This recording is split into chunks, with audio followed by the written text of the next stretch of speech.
Mbote bandeko. Mbote bandeko ezali émission na lolaka ya bana parlement matonge esalami awa na matonge.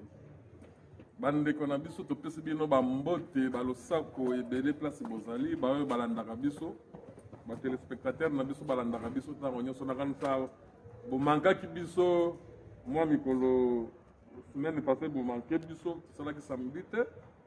Donc moi tu as qui moi biscade moko ya mikie et pas ya ba combattant basalaki nano moi sandruma muke bon azoki moi ba malaise yanga na bomona ki apema ki nano muke moi tout ça la émission ezalaki te en tout cas to 5 minutes ba bolimbi si mingi donc to balanda biso mais lelo to kolobela moi makambo ya minene eza na mboka lokola bomesana kolanda biso vraiment topesi bino ba mbote ebele mpona mokolo ya lelo. Alors lelo tokolobela ba sujet na biso ndenge tomesana kolobela mpona peut-être na biso balandaka biso mpona baya information mpona mboka na bango. Oyo tiyo koloba nini mpona bandeko na biso balandaka biso baza kolanda biso kolobela bango ndenge nini na absence yo salaki. Merci beaucoup. Nazali Kaka, Monaki, Lumbe Lumbe Nazwaki, jour président Félix Tshisekedi Azalaki Awa. Nga nazamuti ya batunyoso, médias les amis de Weti, eza médias ya ba Congolais, partout ba Congolais bazali, biso tokozala, ezala à gauche, à droite, au centre. Conférence de presse moko ezalaki Awa. Ya batu ya kote ya Rwanda ngai nazalaki kuna nakomi kuna baatake ngai bomonaki na bavideo ke yo nde olobaki Félix asokele Congo oye kosala nini awa nga nalobi eza mosala na ngai bolansaki invitation à la presse. Lorsque vous lancez invitation à la presse, donc naza invité, je dois venir. Ce qui vous sert de biloko na bino il y a parti politique,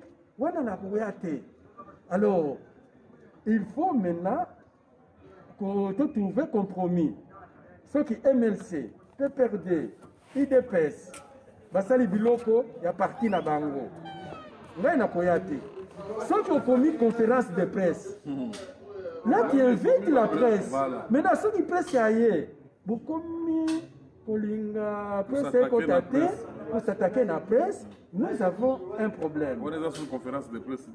Et ça, conférence de presse, donc, ma ligne pour diviser presse. Donc, yo, aux amoutou à côté boye, ils sont à côté boye, koyate.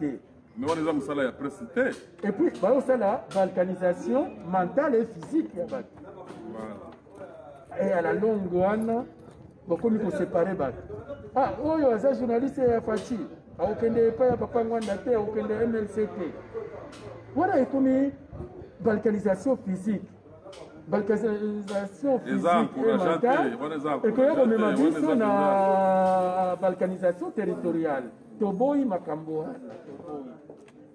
de makambo tozo bondela ya distraction ya tribalisme yango wana ko tribalisme ya batu ko songolo ba okende place boye batu songolo ba okende boyete pakala okende boyete pakala okende yo za ya gauche okende à droite okende au centre presse azali mutu moko ya azali libre ya okota place nyo surtout batu bazali ezala na gauche okota ezala na droite okota selon déontologie to yebi ya presse. Et puis quelques temps après, Pati a salipé conférence de presse. Pour Kunape, Balongo Lingai, Balobi, ah, Azam Soeli Mutiakamen. Finalement, on a commis Viengembo. Bon, comme on a dit, Tokolobena Yango, bon, namoni président Félix Ayaki, on a président Félix Ayaki, awa.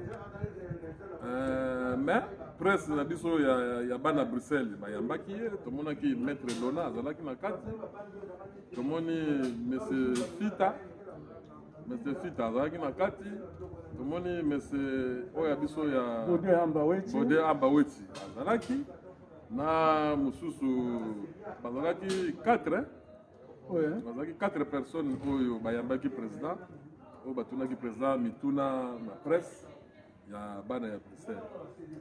Voilà, mais to comprendre te tomoni yo pe na kati wana ozalaki te ozalaki absent likambo yo ozalaki absent ezali parce que weti oza journaliste ya monene yo olobaki Félix a sauvé le Congo, Félix okriaki Félix a sauvé le Congo, mais tomoni yo na interview ya président de la République te yo esalaki yo ndenge nini? Très fâché, hein? À gauche, à droite, très fâché. Yango Nicolas Yokombo Nanga est comme Viengembo. Viengembo. Tomoni ba journaliste mususu pe ba décriaki, ba kangi ono. Ndenge ni président aye, batu o ba yambiye, ezaka presse ya baluba, presse ya baluba, ba mutu ba yambiye, président sali tribalisme, ndenge ni yako pona kaka baluba na 4 personnes na baluba bazaki 3. Alors nani amba weche yemo ko mongo. Donc président sali tribalisme. Yo moni ndenge nini parce que bino baswahili bozalaki te pesi bino kanda ya oui, pas kanda nga na lobi na kombo ya ngai. Eo ya ngai personnel, mutu na mutu asa na point de vue na ye. Entourage ya président Félix Tshisekedi Tshilombo bazo rendre président na biso un mauvais service. Des messages nangai bazo rendre président Félix Tshisekedi Tshilombo un mauvais service. Peut-être ye moko ayeba quitter. Entourage naye ezo rendre mauvais service. En principe logique ya awa na Belgique ezalaka sauf conférence de presse ezali. Il faut au moins 6 journalistes. 2 oyo bakomaka oyo babengaka presse écrite. Côté wana ezalaki bien na presse écrite. Amba Wechi échec fita. Amba Wechi échec fita. Bravo. Coup de chapeau. Là on n'a rien à dire. Après ezalaka 2 il y a radio. Radio Air Libre na Radio Panique. Radio Panique il faut atteindre Mutumoko. Radio Air Libre Mutumoko. Et puis 2, il y a vidéo. Numéro 1, ils ont les amis de Wechi. Na mon fils. Nous sommes côté à radio, na télévision. On n'a pas respecté ça. La télévision, médias et Ligoso, on a poto, c'est les amis de Wechi. On ne change pas l'histoire. On ne change pas l'histoire. Maintenant, et comme Mikaka, il y a Azamutunabi sauté. Il faut être à Mutumosusu. Non. Il faut respecter le principe à égalité des chances, équité, de entourage à président Félix Tshisekedi. Tshilombo va observer qui est le Koanate. Nande batu va fâcher. Tomoni na pouvoir ya président batu bazali kosalamante non président ndenge nini président aza kopesa biso bainterview te azopesa bazopesa bacongolais interview te azopesaka baeuropéen mutu bafingaki ye avant na bavote bakritikaki ye na ndenge ya bien te TV5 RTBF banini azopesa bango bainterview na lingi kopesa biso bacongolais interview te mais apesi bacongolais interview pour la première fois. Et interview après si normalement bino nyonso tout bosepeli te bolobi non président asali justice il fallait benga bino pe bino bozali na kati te abengi kaka bato 4 pamba eza suffisante donc bayaki d'abord en privé c'est-à-dire on peut s'interviewer et puis l'heure vous changer et comme privé et comme officiel il faut boyebisa bato. Ce n'est pas à nous, journalistes, de courir derrière. Il faut qu'il y ait un programme et un président. Batine de le message. Le président aussi a interview de telle heure à telle heure. Boyer, la Erwana. C'est la 30 minutes, 1 heure. Vous allez interview la bino. Bozongi. Et puis, vous pensez, tout programme. Mais na monaki nani amba wechi aza ko regretter que non ye apesaki rendez-vous na président fallait basala bazwaki rendez-vous na président respectaki rendez-vous na ye te bapesa rendez-vous bakutana soki na 13h na 13h 14h mais baye kokutana na président na ba 22h donc tomonaki ye azalaki mpenza abattu asepelaki nango te. Non, c'est-à-dire erreur ya président to eza non, erreur ya entourage ya protocole ya président. protocole, c'est-à-dire lere boke na hôtel bato baza ebele yo oza journaliste oyo kosala mosala na yo et puis ozongi. Attention, erataki deux fois. Première fois erataki ya jour bapesaki au rendez-vous ya liboso erataki. Après deuxième fois nde eyo ya na ba retard. Non, ça ne va pas. C'est-à-dire journaliste protocole l'air bayebisi yo zela de 14h à 22h. Ozali na salle ya réception.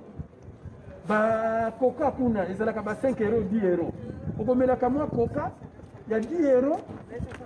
Combien de temps? Maintenant, il faut dépenser les sous 50 euros. Il y a un coca dans l'hôtel. Et puis, les réseaux vendent dans l'hôtel. Tu peux être fatigué, on l'a dit, va filmer. Yo. Tout ça, ça diminue la valeur des journalistes. Les journalistes, c'est Balingaka, au PCA. Au PCA programme, et puis allié. Après, on a salle interview, à Zongi.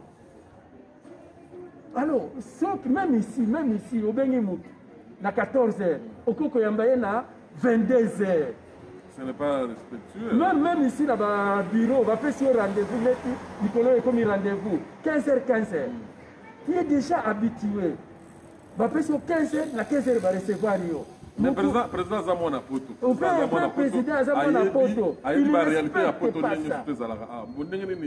Retard wana ya koyamba ba journaliste et où tu as retard wana pour nini c'est retard là. Non, il est déjà tropicalisé.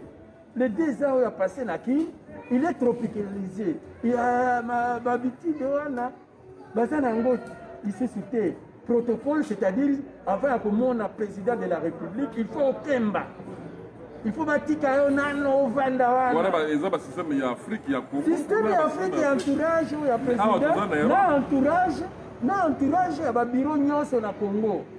Même na ba école avant ya komona mutu moko nde charisme. Pour na Congo, nde charisme. Obengi mutu na 14h, il faut qu'on recevoir à 20h. Ce qui a zeli oti na 20h wana charisme. Non. Bon, vraiment. Non. Tu conseilles dans le protocole, il y a le président de la République qui va changer, tu vas me changer la méthode, il y a un retard. Tout le monde qui est en train de tout le monde qui même dans le rendez-vous, dans la salle, tant que le président est dans Bandeli, dans Paris pour le président, même dans Bruxelles, toujours un retard. Donc, toujours, système de musicien, à qui affiche concert à 20h, il y a un côté dans la salle à 3h du matin. Pour me mettre en haut dans le bureau. Donc, et ça, quand entourage le président, et ça, mentalité, il y a système, il y a Congo Mobimba. Donc, il faut changer le système. Aujourd'hui, biloko nyonso tomemi yango na omoni bato bazo diriger eza génération wenge modèle na bango eza wenge eza wera jibe ba Blaise Bula ba makaba biloko nyonso ya ba musicien ba Kofi ba tomemi yango na politique oti concert 20h oye na toi c'est na no Verambo on dit que maman na ya condoléances Verambo na pesi Verambo Rambo place azali vraiment mes condoléances biso ozolanda biso toza penda de cœur na yo mama akufi vraiment wana za mamami mama na biso toyeba tulia makayabu na matonge tulia makayabu na 5 sur 5 ya mamami vraiment son âme repose en paix vraiment mes condoléances mon vieux place ozali namoni likambo mosusu oyo ya bamama soki bakufi bajournaliste mosusu bakomi koleka na télévision kofinga mama ami kofinga kofi mpona nini aleli mama na ye eske culture oyo ya babantu ya korespecte bamort ekenda wapi eza mpona nini congolais asi amanke azangi repère congolais aza suna repère na ye te congolais azokoyeba susu bavaleur na ye te ozomona congolais mboka ekomi na mbutu na niveau moko tozoyeba te nini eza kose passe na bamitu ya bacongolais nini eza kose passe na bamitu ya congolais akose monene ya congo wana asali bamakambo ebele ezala aza na mabe na ye kameme aza mpe na malamu na ye bokoki kosera bese na niveau wana te ya koleka kosala babétise na batelevizio toyebi te televizio ngo basalelaki bato internet yango eyelaki mpenza congolais na mpona buzoba to tozoyeba même baémission ya kozongisa barepere to bandela oui congolais aza soki na repere te azangi repere bavaleur eza lisusu te congolais ayebi lisusu ntina nini ya mort te journaliste oye mikolo oyo awa na poto okomi kofinga mama ami asalaki AVC azalaki na 86 ans mpona nini bokolela eyo okotikala orphelin te moto aperdre mama na ye mama amoninga aza mama na yo azalaka pede olala fali pupa bon wana ezali baparlementaire kaka ya matonge boyebi kaka awa ambiance ya matonge ezalaka nango matonge eza na ambiance eza kaka boye kozanga barepere yango aleki kaka eske aza ndeko na biso ya mwasi alobi kofi azalaki pede abanaki kokende na fali eske ye aza na preuve mwasi mobimba eske akoki koloba makambo ya boye na ntango toza kodeplore yango wana boza komona bino moko c'est vraiment malheureux quoi. Ngai namoni ke eza nini la pauvreté esali jalousie soki yo okomi na mwa pauvreté ekoti na mentale ekoti na mentale alors soki motu mosusu akomi na babien matériel bato bakomi koyina ye bato balingi moninga amata te il faut kobenda ye na kaputula alors il faut tobongisa d'abord économie na biso moto na moto azala autonome comme ici je crois peut-être lero wana tokobanda côté ya bango parce que pour le moment ventre n'a pas d'oreille n'a point d'oreille donc tokosetenir wana te totelemela toleka bon nani tomoni nani bato président alingaka kende na Goma président ntango alingaka kende na Goma mwa voyage wana ezalaki nano annulé lokola voyage ezalaka annulé bato bagangi président kokende na Goma te bato na Goma batomboki bato vraiment batomboki na Goma balobi soki ake kuna bakobambe mabanga yango wana omoni abangi kokende président abangi kokende na Goma yango wana abangi kokende parce que bato ya Goma balobi bakobambe mabanga bazoreklame kamere mpona nini aboyi kokende mais tokomprendre te président lelo ake na Goma tomoni bato ebele tomoni bato ya Goma peuple ya Goma eyekoyamba président atamboli makolo alongwe de l'aéroport ti na cité makolo yo koloba nini weti na ambiance ezalaki na Goma kuna bayambaki toye komona mabanga yango te siko bato oyo balobaki bakobamba président mabanga toyomona te baye kosusu kozonga mpona kolobaka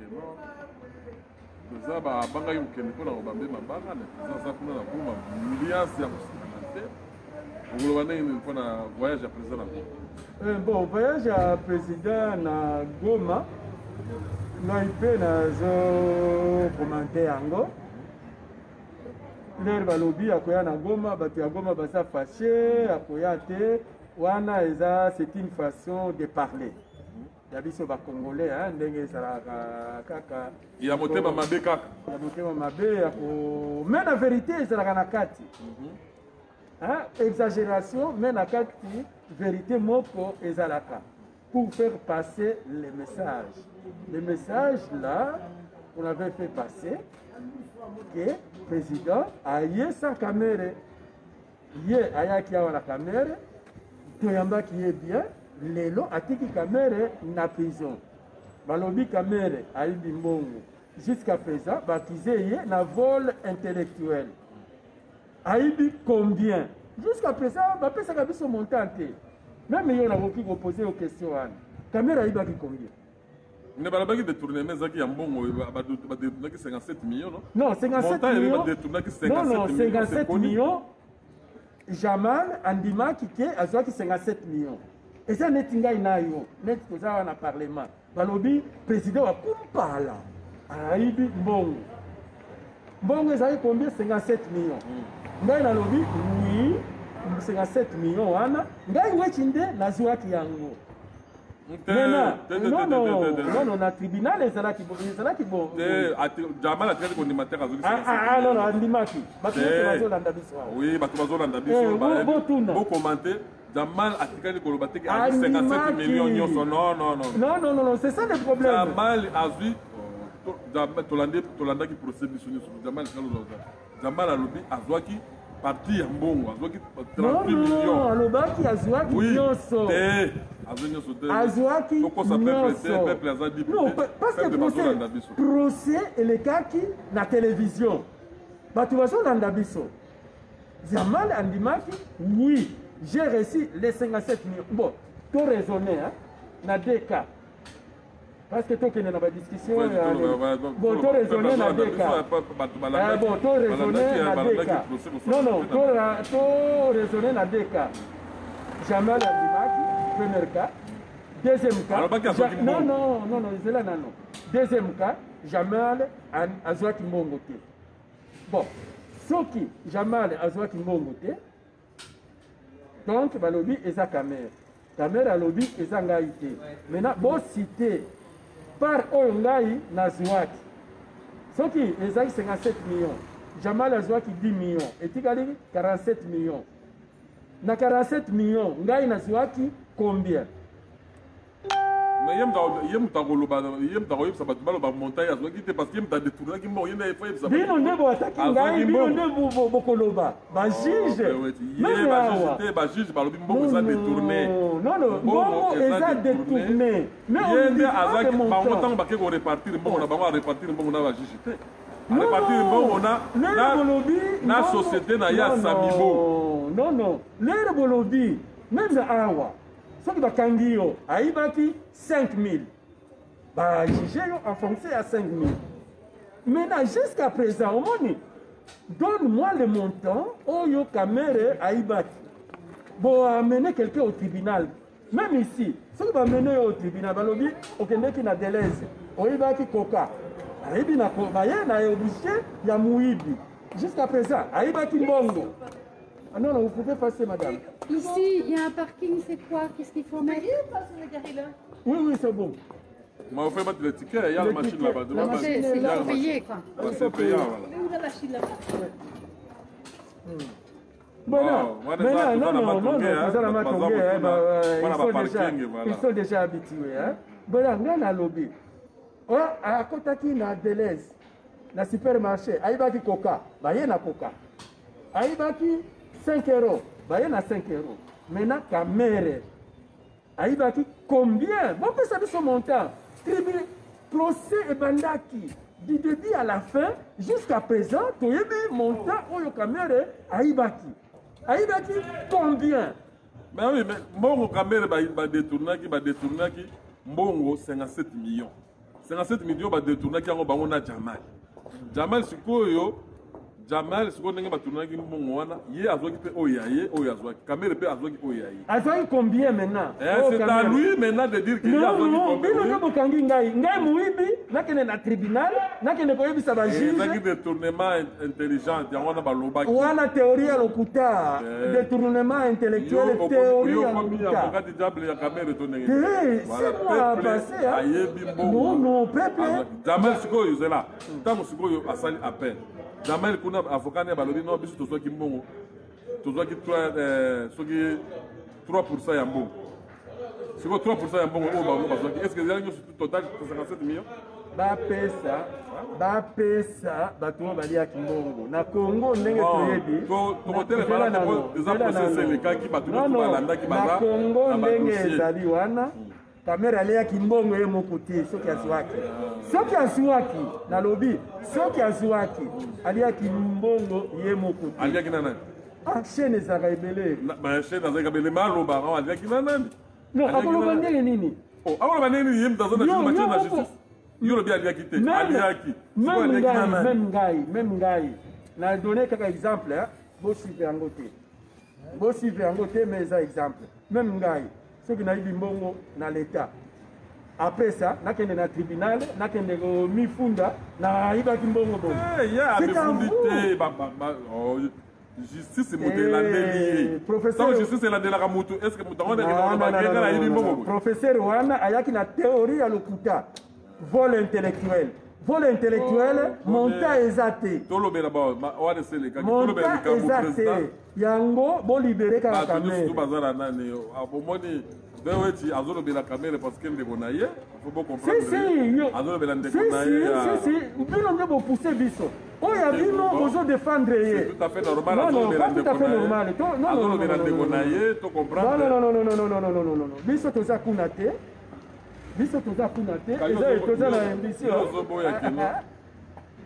bon non toloba nano bino bozo défendre oyo ya bino nani wa défendre bango défendre nani non tokende malembe tokende nano malembe mutuna yo oza président oza netre ngai mpe naza netre tout à fait mais yango nazotuna biso oyo tozopesa baide na biso eloko oyo toremarke bato oyo ya idps bazodefendre leader na bango bato ya inc bakodefendre leader ope na bango mpe tokoloba vérité ce que moi j'ai remarqué makambo nyonso oyo balider ya idps bakosala c'est bon oyo ya baninga c'est mauvais donc baoyo mosusu baboma leader na bango au profit ya leader ya idps non à un certain moment mutu na mutu alobi mais va oza clarité loba likambo ndenge likambo ezali boya kamere adetournaki kamere akena même si kamera a détourné baza na famille le linge sale se lave en famille na 2023 kamere na coalition wana ayaki maboko pamba te kamere est venu avec son électorat wana edaki te Vous êtes condamné à IDPS. Non, nous n'avons condamné IDPS.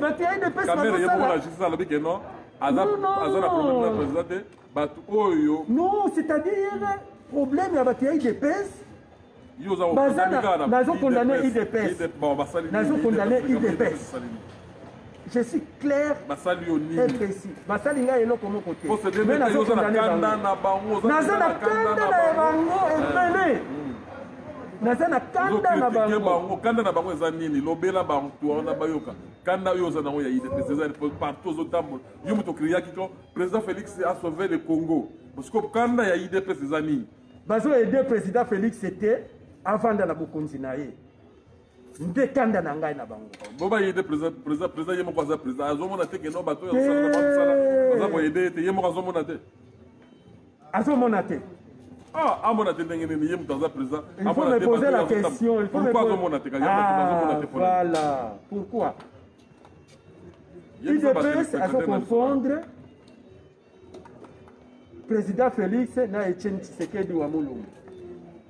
Etienne Tshisekedi wa Mulumba azalaki président national ya IDPS, vote ezalaki te, congrès moko ezalaki te. Abane kovanda na ye, mukepeya ko bouger ye azate.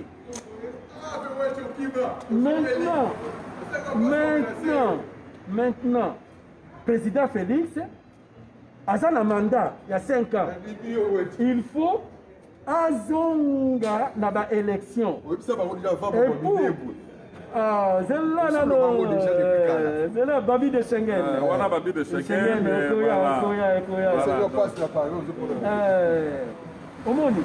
Après 5 ans, il faut assengaler sous confiance na peuple. Donc, il y a des actions politiques, mais l'actions, oh non, il y a justice. Alors, comme une action politique, il faut que ça pour éviter que mesure moko impopulaire. Impopulaire, oh yo ekoya. Mais ma mesure impopulaire n'est pas ma mesure impopulaire parce que Kamere lui a détourné. Vous savez qu'il a coalition à Moninga. Yo qui a détourné. Alors justice c'est l'andeli yo. Même justice. Comment le président qui n'a pas pour la place Mazaro le barrio. C'est un échec. Bato bayambi wana bayambi les échecs. Expliquer yo. Voyage na on va expliquer voyage ya président na Goma ezalaki échec ngai na yebi Goma bien na ko expliquer bino ezalaki échec donc il est là le cas na maman papa vous filmer loba on a des en direct merci merci beaucoup maman au monde awa to komina décision politique Kamere la coalition ayaki pe na batunaye batiaki moi poids na ba électorat donc il faut kopense na côté ya électorat. Alors na côté ya électorat IDPS azosala mabe rendre président Félix service T. Parce qu'à un certain moment, qu'on le veuille ou pas, le président aye baturo bazalaki na aéroport bazalaki mingi te. Ngai na tiaki image le président na maman Denise azalaki Amida. Non, Amida ba image akala. Batu bazalaki ebele asalaki pied d'aéroport tina ville. Maintenant pied oyo asalaki ezalaki na côté aéroport avant cimetière. Batu oyo bayebi Goma dernièrement bato oyo bauti Goma soki oye na aéroport cimetière ezali et puis école technique birere de bandi bango babandaki koyala makolo ti na stade lere bakomi avant cimetière akoti na bavoiture à quelle vitesse on dirait lere tozwaki coupe ya léopard na Rwanda kanyama ndenge bandeki koleka. Et puis, na Goma, on a un système. Si on est mécontent, Nabutu, Massa, c'est collé et Kobeta. Nabutu, Massa, c'est Beta qui. Je me souviens, dans la délégation, il y a des Belges. Tous na Goma, Bazala qui mécontent et les Belges, ils sont côté la Rwandais. Beta qui Massa. Donc, ndenge président akenda azaki lobi kuna masa se beta ki ndenge azaki kuna et puis ndenge ezalaki kala soki Mobutu akomi na Goma meeting ezalaka est-ce qu'il peut faire le meeting soki asali meeting bakobeta ete il peut faire le meeting mais na kati ya meeting bakoyebisa ye papa eloko oyo osali toza na yo d'accord te oyaki na moninga wana il nous a convaincu topesi yo bavoi na biso sikoyo leader na biso aza na prison na 2023 akoya te donc IDPS ne raisonne pas en fonction à 2023 c'est déjà demain et puis il y a un front nga napesaka bino information un front de Swahiliphone avec Lamuka qui est en train de se créer. Maintenant, et vous avez la FCC, Lamuka, avec Jean-Pierre Bemba, Azui Bangala, Bayeko Sala, peut-être Mukwege Akoya. Et il ne faut pas oublier que, et pas un abysse, tout ça, c'était, mais le vote est ethnique. Alors, il faut que vous ayez la batunayo dans chaque coin. De Mobutu, force à Mobutu ezalaki wana. Alors, ça, IDPS ne fait pas ça. Oui, on n'aide pas président Félix. Président Félix et la élection risque de se... Comme on est peu polémique, je suis salamaki à attendre président Yakina Bruxelles. Oui. Polémique, c'est une interview où il va salamaki na bachek ici. Bon, à l'obi que non, à l'obi ni que hier, eza benda normalité mutu à ça la deux mandats. Na pouvoir alekisa de mandat na pouvoir ndenge vraiment situation ezali ya mboka wana mais tomoni bato mosusu batomboki ono ndenge nini président akokoloba ndenge wana mpona nini akomi kobanga kovanda na pouvoir akomi kobanga kovanda na pouvoir mpona nini akokoloba ndenge wana bon parce que avant aloba ndenge wana bato ya IDPS balobaki no président kofanda na mandat pendant 30 ans sikoyo ntango alobaki pendant 30 ans wana bato mosusu basepelaki te akoma dictateur ndenge nini akofanda na pouvoir 30 ans wana ekomi dictature akokoma de dictateur banini basepelaki te so ntango ye alobi keno akolekisa de mandat te akosala de mandat na ye atiki parce que akodepase bato bakomi kodeplore lisusu ndenge nini akokoloba ndenge wana akomi kobanga bon wana yo monao ndenge nini est ce que aza na président aza na souci ya kosala de mandat na avant le président Félix olobi aza na souci ya peuple ya Goma te non nalobi aza na souci ya peuple ya Goma te avant ye moko apesa interview nakanisi nayebisaki yo na ndenge nazomona président Félix bato ebele bakozala déçu nazomona neti na 2023 akotika eloko wana tosalaki discussion parce que j'ai vu que c'est quelqu'un qui ne prépare pas 2023. Donc, ayaki asimbi nano makila te alingi kobima na ye makambo oyo akutani nango na kuna na kati alobiza facilité batunaki ngai nayebaki nayebisaki yo olobi non ye mpe alobi makambo oyo azokutana na yango mieux vaut alongwa na ye sinon bakoya koboma ye parce que akomi maintenant na esika oyo na esika ya musée Laurent Désiré Kabila na ebandeli abandaki komona blague akomi na niveau moko oyo balobi maintenant il faut koteka mabele congolais nyonso aboyaka wana alors soki oboyi wana baélimine yo alors pour éviter ça mieux vaut déposer na ngai lokola tokomi na démocratie oyo ya bamusée moya kodépose ezalaki te et puis ozalaki na bavantage na yo te ya ancien président omoni awa na 2023 soki adépose basaute sur likambo yango no ya komolinga dépose parce que amoni ke non président sortant azobénéficie na wana te bamonima ya ebele ye pa komolinga mpo akende obénéficie wana te akutani na makambo ya kati c'est-à-dire oyo tokobanda mena koexplike omonaki porte-parole ya lamuka moto azali koloba yango porte-parole ayebi makambo te atika kivwata soki ivi kivwata moto azali koloba yango maintenant na place wana bomoni kobanga kosuka pouvoir mpo alanda baémonima ya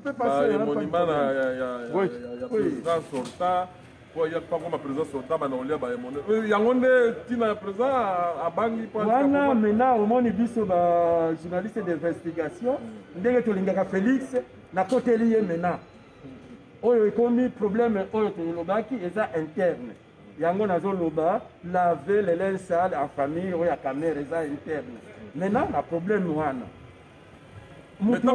président baki koyamba ye nana tomonaki bato badrapeau ya MLC ya MLC non le problème ya INC badrapeau ya INC bato bazalaki ebele bato ya le problème qui est là bato ya INC INC totika bato ya SID Papa Fayoulou doit dire la vérité au peuple congolais alobaka vérité te Jean-Pierre Bemba doit dire la vérité au peuple congolais Moïse Katumbi doit dire la vérité au peuple congolais.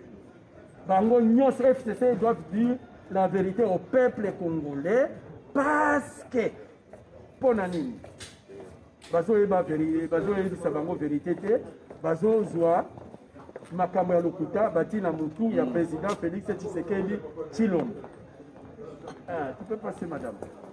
Le problème c'est quoi? Il y a la communauté internationale qui est là. Tous en a trois parties.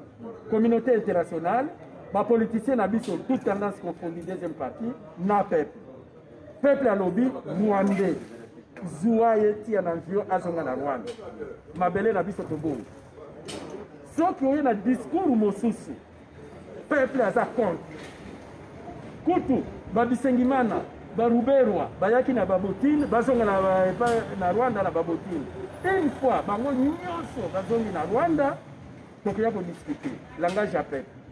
Communauté internationale à lobby, Rwandais, il faut bon négocier naïe, na Rwanda, il faut bon négocier naïe sur le terrain. Voilà communauté internationale. Communauté internationale. Les deux koana, bapesaka, na ba politicien nyonso, baebisa peuple.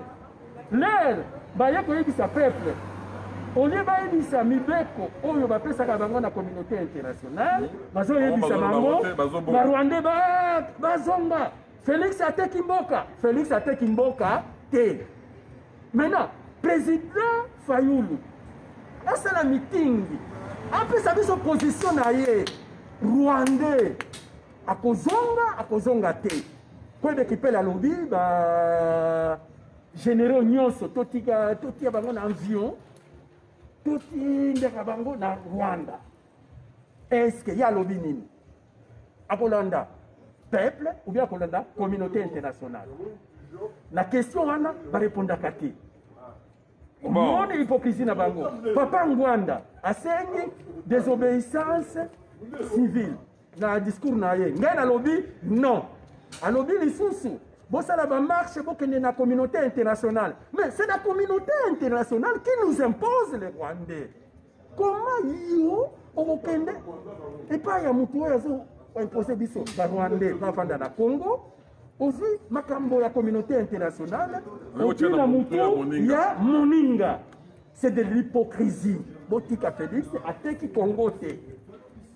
Oye moko honoré Ngwanda azalaka na pouvoir na mboka wana. Tango ba Rwandais bakotaka communauté internationale mutu ayepozaka ye bakotisa ba Rwandais na frontière. Bakangaka frontière Mobutu maréchal kayembo yi azalaka nani ya non c'est quoi yo c'est quoi yo akotisa ba Rwandais na bakota comment lelo ye kozo azali kamwana siko acha na nzoto ya mwana ya ndeko na ye ya pas ya mwana. Ah président Félix ateki Congo. Bon, tout sauter dans notre tout calana tout la tout que na likambo ya minembo. Oui. Yango minembo yango wana. Yango tokoti nango likambo ya minembo. Likambo ya minembo eza ndenge nini? Voilà, likambo ya minembo eza ndenge nini? To yebisana no peuple congolais alanda. Likambo ya minembo président. Parce que yo mutu okendaka liboso na minembo. Yo okenda na minembo lelo te okenda na minembo na 2014 okendaka na minembo archive ezali cyprien wech oyo boza ko négliger cyprien wech na 2014 ye akendaka te na village na minembo tolandaka na 2014 awa yo okendaka mpenza sur place okomi kutu nazwaki lisusu lumbe bato babeti ngai olandi okti na ndenge rubero akendaka kuna investir nani chef coutumier ya kuna banini archive ezali ya 2014 ezala 2020 te 2014 yo kendaka kuna. Alors lelo tozokomona likambo yango ekomi o Fati ateki mboka Fati ateki minembo ntango Rubera akendaki koinvestir chef coutumier wana Fati ataki na pouvoir te ayebaki kutu te kutu akozala na pouvoir. Alors, lelo sikoyo likambo minembo eza ndenge nini parce que yozali autochtone ya kuna okoko yebisa peuple nini. Fati ateki eloko moko te. Fati ateki eloko moko te. Ba politicien na biso bazala na courage ya koyebisa peuple vérité. Voilà. Jean-Pierre Bemba asala meeting na Sainte-Thérèse apesa sa position na ye par rapport à la communauté internationale. Ngai nazalaki na chance. Au moins les chauffeurs à partir. Aïe, ma cambo est belle. Qu'on est quand même pas ministre. Oh, il y a tout ça. Non, même maintenant. Chauffeur naïf. Aïe, ma cambo est belle. Qu'on est quand même pas ministre. Chauffeur à roi. Aïe, ma cambo est belle. Qu'on est quand même pas ministre. Au moins l'idée est là. Ngai, n'a pas l'air qu'au tamboula. Dans le cadre de journalisme. N'a pas patron. Ya bashina rambo ya balini communauté internationale na yebi makambo ndenge babane kopesa bango ordre nde babane kolinga ngai te na koloba rien bazala na courage ngai na yebi ordre o bapesa ki bango toza na deux options soit la balkanisation soit négociation avec les Rwanda deux options baleka na ba télé na ba meeting balobela peuple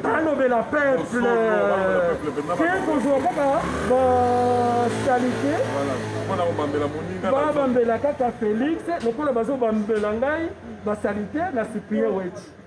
Donc Félix ateki Congo te soki naza akotekaka mpe yango mpe te akokufa.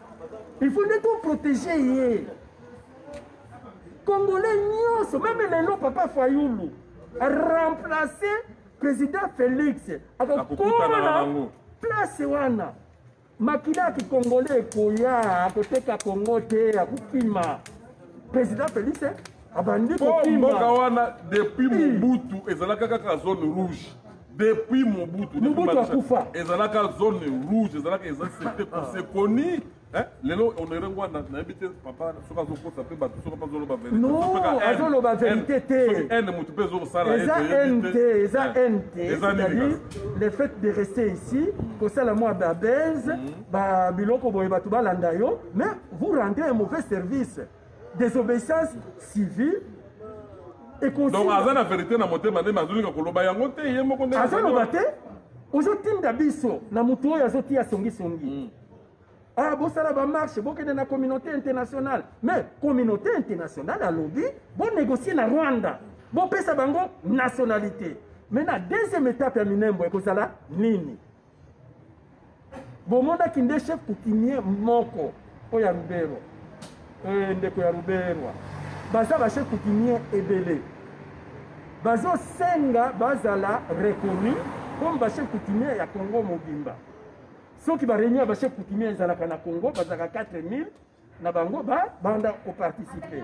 Oh, chez nous qui dit chef coutumier dit mabele si vous reconnaissez bango donc vous pesi bango ba mabele.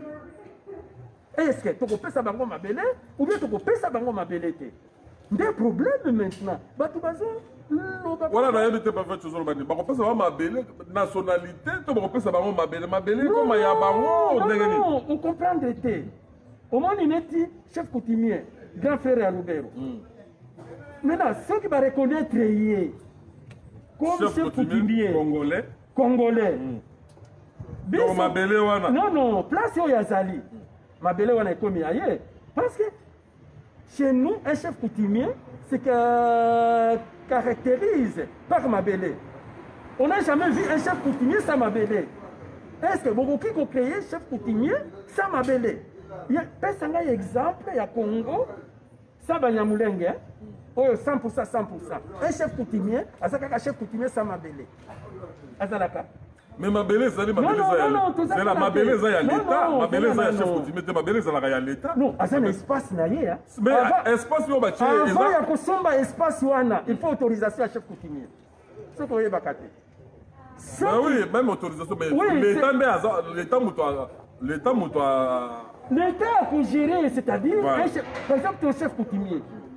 L'État gère l'État gère. Mais à un chef coutumier, il y a des sauté. À un chef coutumier, il y a clan Mokoboye ou bien plusieurs clans. Mais est-ce que ma baron m'a belé parce que c'est un non, tu ne comprends pas d'abord. Il faut expliquer ma peuple parce que non, confusion est un carte à peuple. Est un carte à peuple. Voilà. To bandana no na principe oyo ezalaka. Principe ya Congo. Sabanyamulenge, to raisonner Sabanyamulenge. Congolais nyonso aza na chef coutumier na ye. Po Banyamulenge zangomba, Banyamulenge zangomba. Banyarwanda, totikana no Banyarwanda. To raisonner en fonction ya biso moko ba Congolais. D'accord? Congolais nyonso 100% azaka na chef coutumier na ye. Toujours chef coutumier azalaka. Maintenant, chef coutumier azalaka na espace na ye oyo a dirigeaka. Mabele wana nde na lobby ezalaka ya chef coutumier espace oyo a dirigeaka. Soki na lobby chef coutumier azalaka na mabele na ye, c'est-à-dire espace oyo a dirigeaka. Vous comprenez? Neti kamunya sample oyo babomaki kamwena sample oyo babomaki ye ba remplacer ye na ndeko na ye aza na espace na ye. Soki akei côté mosusu akutani na chef coutumier mosusu akopesa ordre te. C'est dans ce sens que ngai nazoloba. Maintenant, soki to reconnaître bango, donc to reconnaître to pesi bango espace ya ko diriger. Là on pesi espace ya ko diriger. Espace na ye. Soki olingi ko somba mabele na espace wana. Il faut que tu aies autorisation na ye. Alors, ça nous reconnaître bango. Donc, tu peux faire bango espace. À la longue, plusieurs années, et beaucoup maneti ya bango. Donc, ce que l'heure comme ya bango, et comme ce que espace wana comme ya Rwanda. Non. Et comme ya Rwanda, non. Ezali kaka ya Congo. Maintenant, ezali kaka ya Congo. Non, parce que le bakeno, ceux qui va passer bango espace wana à la longue et comme à Rwanda parce que pour Alexandre na Rwanda ndenge bato bazango Rwanda te, c'est-à-dire que nazo comprendre le raisonnement ya bato. Après ça, bakoki koloba kosenga autodétermination. Eza na droit international. Bakoma pays à part. Bakoma pays à part. C'est ça le danger, c'est ça le oui, danger. c'est ça le danger. L'air va comme c'est ça pays le- à part. Le peuple a besoin de Non, revendiquer, il y a oui, l'air va comme pays à part.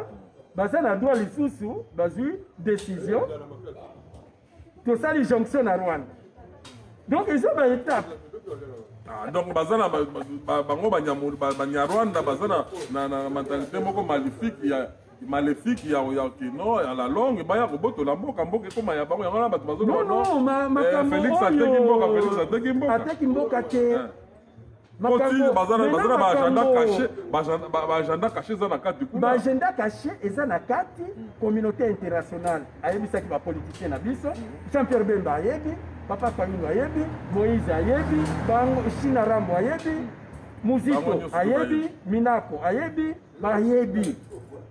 Le vrai problème qui est là, la Belgique, l'Allemagne et l'Angleterre bayebisaki bango ke Rutshuru Masisi Goma ezalaki ya Rwanda topesaki bino. Alors, bon négocier, bon ça la circulation des biens et des personnes, comme ça chaque pays garde intégrité territoriale. Courage wana, ma politicien, bazo yebisa peuple été. Soki baye na peuple, bayebisi peuple rwandais il faut azonga. Soki bakomi epai ya bamindele basigné. Donc, na gouvernement Kabila basignaki biloko ebele. L'air akoya ko exécuter bakimi. Maintenant Félix Aye, communauté internationale, alobi maintenant, Bosignaki, c'est la continuité de l'État exécuté. Nde Félix a boy ko exécuter. Nde azolinga na ye akende. Le vrai problème maintenant, il faut dire la vérité au peuple congolais. Chaque leader politique doit dire la vérité à la communauté internationale.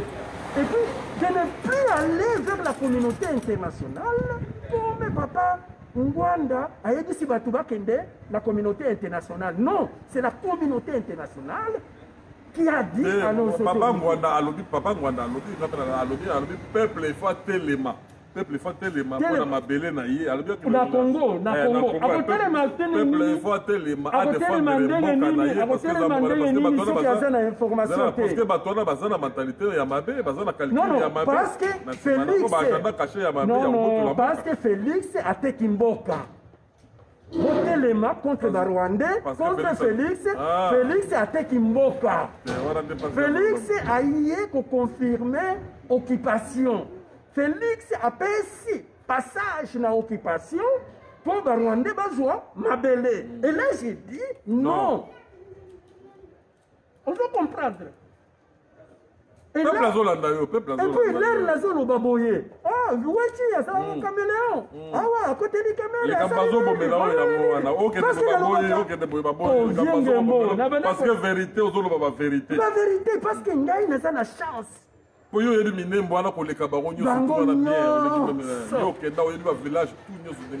que vous voyez que na minembo wana baza na université déjà? Un professeur va utaka pays nini? Ya mindele ba ko pesa fu. Est-ce que vous voyez bien ngo? Na koloba parce que bino moko bokende ko sala enquête na bino. Enquête oyo na lobby na bino Félix ateki mboka te. Félix a kokutana na makambo oyo abandaki kokanela yango te. Voilà le vrai problème. Batu oyo baza bateki mboka nde ba politicien na biso ya opposition na majorité bazoloba na peuple vérité te.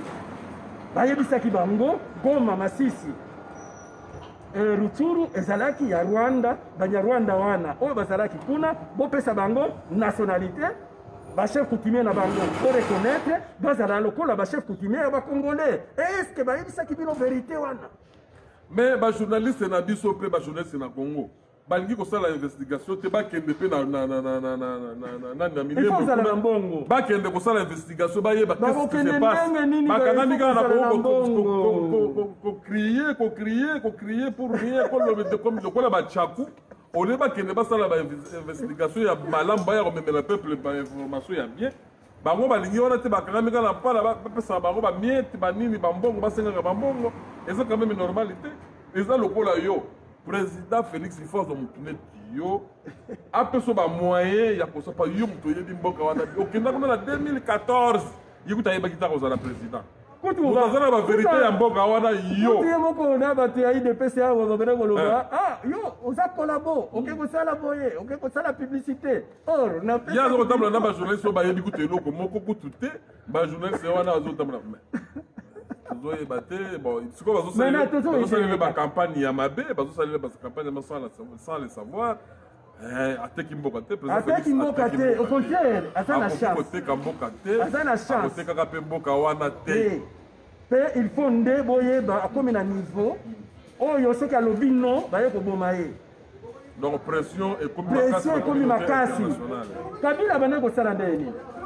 lere baye na gouvernement na bango bosinye neti ya minembo basinye oyo ya bagoma basinye bokende koaplike lere koaplike pula kosiasa bakimi na bango donc président Félix aye kokutana na badossier oyo basinyaki tokomi na ntango ya application pour le moment il faut négocier avec les Rwandais peuple alobi konégocier na Rwanda te il faut kotindika Rwanda azonga na mboka na ye Rwanda azonga na mboka na ye ba oyo bayaki na babotine bosombela bango babotine lokola bayaki na makolo bazonga na makolo ba oyo mosusu ba civil botia bango na armée na avion bazonga na Rwanda et puis toko discuter toko sala dialogue à partir ya ba Rwandais au Rwanda communauté internationale a lobby boko sala na bango de dialogue à partir ya Congo bo reconnaître bango bo pesa bango nationalité ba chef coutumier na bango bo reconnaître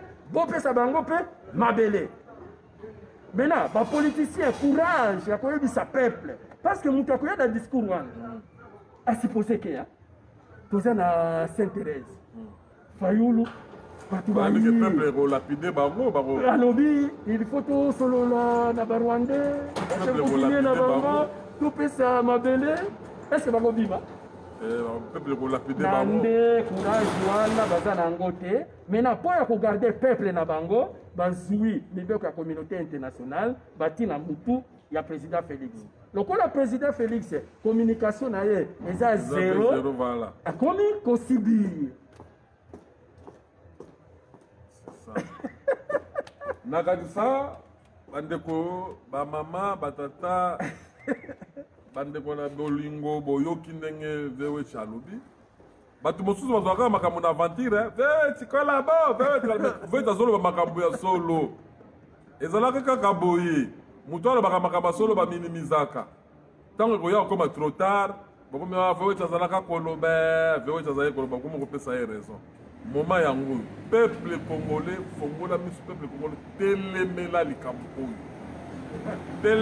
likambo oyo esalama ata moke te peuple nde motu aza na pouvoir ya mboka wana peuple motu azalaka na pouvoir ya kotelemela soki peuple otelemi communauté internationale akosala eloko moko te ou bien bolandi ndenge communauté internationale alobi na suka barésolution bopesi na référendum et puis informer le peuple congolais. Le peuple congolais n'est pas informé. C'est ça le problème. Le peuple congolais, surtout IDPS, nous avons contre Binoté. Nous avons ça, nous avons un problème, nous devons comprendre, il faut que yakati. La seule personne qui a comprendre, et le président Félix Azoloba, parce que j'avais la chance, il y a un patron à Bango. Oyo papa Ngwanda azoloba eza lokuta kolanda yete oyo Fayulu azoloba na ba opposition kolanda bango te ba pesa position na bango ba yebisa biso makambo oyo communauté internationale ayebisa ki bango Belgique, France, États-Unis, Allemagne, ONU, Angleterre, Afrique du Sud ba yebisa peuple congolais vérité. Président Félix ateki mboka te. Oui, c'est ça. Il risque maintenant, au moment où Bayebisi Salaboya Aboy, Babomi, Lokola, Mouzé. Et si nous sommes kende, alors il faut qu'on sauve. Pour sauver président Félix, il faut bâtir des pinces, basala na écoute. Mutunya sosoki alobi boye ah za contre kolabo babandi kofinga mama na ye babiloko ya boye est-ce que kofinga nde raison kofinga eza eloko moko te sokende boye tokoya koperdre ndeko na biso ngai nasalaka na ngai tribaliste te mais nalobaka na ngai c'est pourquoi nasalaka te parce que soki namoni eloko na koloba wana soki naza na bureau jour mosusu nakoya koboma ngai na poison yango nalingaka kosala te. Donc je ne suis pas contre le président Félix, je ne suis pas tribaliste. Nazalaka kaka bongo soki eloko ezali na lobi na ngai na bosani yo moko yebi.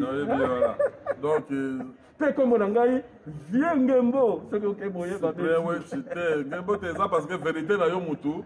Eza bazoko ina yo pour la vérité bato balingi mutu ya vérité te na mokili balinga mutu ya vérité te. Balingi ko bato bakokosa ba. Balingi bato balingi le kokosa leka et le ba fali pour pas kosa leka.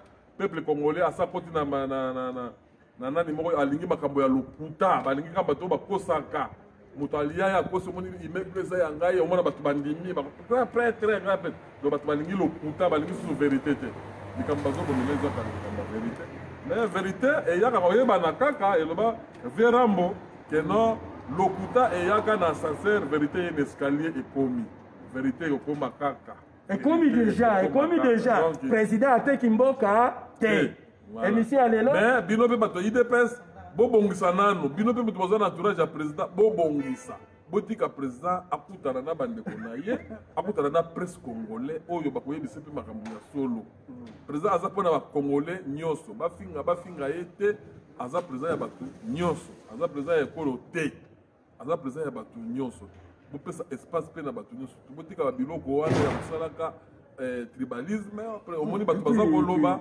ayambi balumba misatu ayambi mokongo mongo moko bato mosusu akwaki na libanda président mairie wana bakotia nde maire tokoki kozwa oyo banome wana banyamulenge totindi ye na kananga oyo akananga ake na minembwe administration mobimba tochange bato nyonso balkanisation ekoya on a cette possibilité voilà topesi bino mairie. Il n'y a pas de problème. D'ailleurs, ils ont 10 km. Et quand tu as 10 km, il y a une fille. Si mairie. Maintenant, maire, oyo va voter, on a tomité, totindi na kindu manyema. Oyo ya matadi, toye na minembwe. Aje na ye, ya bandundu, aye na minembwe. Problème est aux alawati.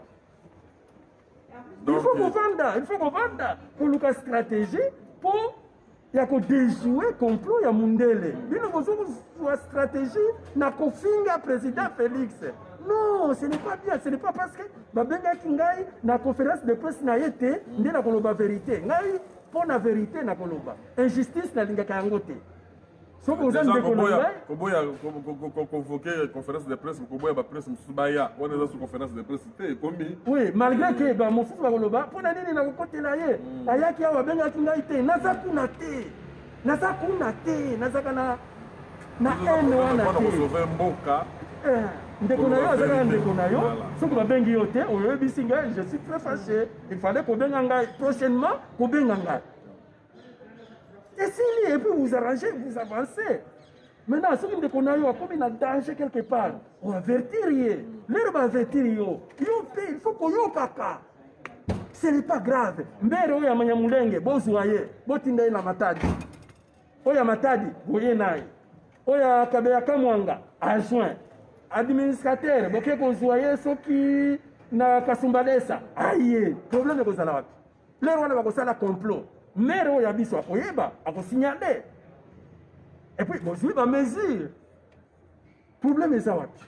Moi je ne vois pas de problème donc biso bato ya IDPS totika beto fati beto jalelo te président Félix aza mpona jalelo te aye wana na pouvoir wana mpona jalelo président Félix aye na pouvoir mpona kobongisa mboka kotia mboka en marche mboka ezonga na nzela il faut azokisa mboka na rail mboka ezaki déraillé président Félix aye mpona azokisa mboka na rail aza na pression ya communauté internationale mpo azokisa mboka na rail wana il faut boaide ye en bonne et due forme boko koaide ye na babiloko ya lokuta te bantivalere président azokende na erreur président beton te tozokisa président topesa président mayele tosangana biso nyonso tozwa na baoyo balingaka ye te na oyo balingaka ye bozonga bango esika moko bapesa baide oyo apesi baide boyoki ide président ifo ayoka motu nyonso tout parce que ye aza tata ya bana bana nyonso tu baza bana na ye na ba o bazoloba mabe na o bazoloba malamu mpo na ye ayoka motu nyonso.